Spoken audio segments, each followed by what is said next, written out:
چلیں آج بات کرتے ہیں کہ کیسے 19ویں صدی کی ایک تحریک نے اردو زبان کا رخ ہی بدل دیا، اور وہ بھی ہمیشہ کے لیے۔ یہی تھا تحریک علی گڑھ کا اصل مشن، ایک ایسا ادبی انقلاب جس نے اردو کو شاہی درباروں سے نکال کر عام آدمی کی زندگی اور اس کے مسائل سے جوڑ دیا۔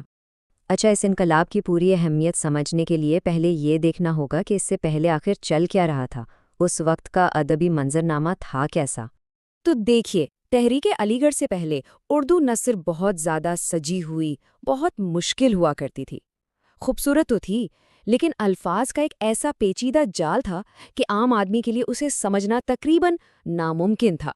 ادب کے اس ٹھہراؤ کو چیلنج کیا سر سید احمد خان اور ان کے ساتھیوں نے، جن کے ذہن میں اردو زبان کے لیے ایک بالکل مختلف، ایک نیا اور بامقصد مستقبل تھا۔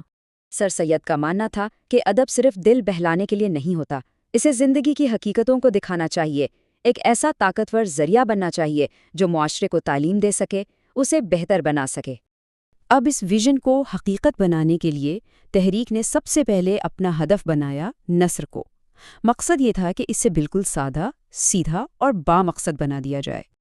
اور اس تبدیلی کا سب سے اہم قدم تھا سادہ نثر کا تعارف۔ یہ صرف لکھنے کا ایک نیا انداز نہیں تھا، نہیں، بلکہ یہ جدید اردو ادب کی وہ بنیاد تھی جس نے بات کو ہر ایک تک پہنچانا ممکن بنا دیا۔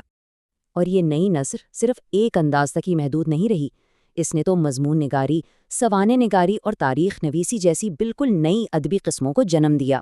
یہ چیزیں اس لیے انقلابی تھیں کیونکہ پہلی بار اردو میں حقیقی زندگی کے تجزیے اور فکری بحث کے نئے دروازے کھل رہے تھے۔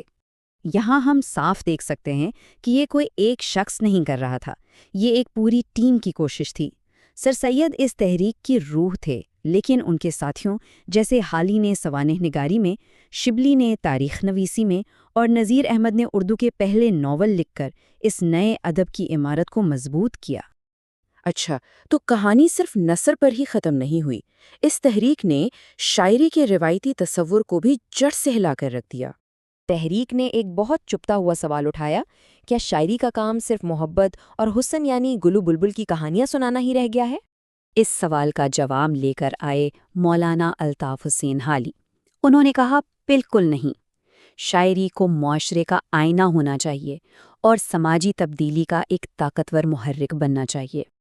اور اسی سوچ سے ایک اور بالکل نئی چیز پیدا ہوئی، جدید اردو تنقید، یعنی پہلی بار ادب کو صرف اچھا لگا یا برا لگا کی بنیاد پر نہیں، بلکہ عقلی اور سائنسی اصولوں پر پرکھا جانے لگا۔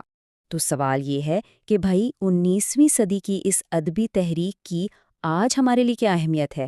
اس کا جواب اس کے بنیادی فلسفے میں چھپا ہوا ہے۔ ادب برائے زندگی کا یہ تصور، یہی اس تحریک کی سب سے بڑی اور گہری میراث ہے۔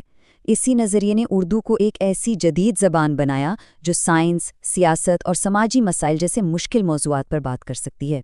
اصل بات تو یہ ہے کہ آج جب بھی ہم اردو میں کوئی اخبار پڑھتے ہیں، کوئی سائنسی مضمون دیکھتے ہیں یا کوئی سیاسی تجزیہ سنتے ہیں، تو ہم دراصل تحریک علی گڑھ کی ہی میراث کو دیکھ رہے ہوتے ہیں۔ اور یہ بات ہمیں ایک گہری سوچ میں ڈال دیتی ہے کہ زبان اور سماجی ترقی کا آپس میں کتنا گہرا تعلق ہے، اور کیسے الفاظ معاشروں کی تقدیر بدلنے کی طاقت رکھتے ہیں۔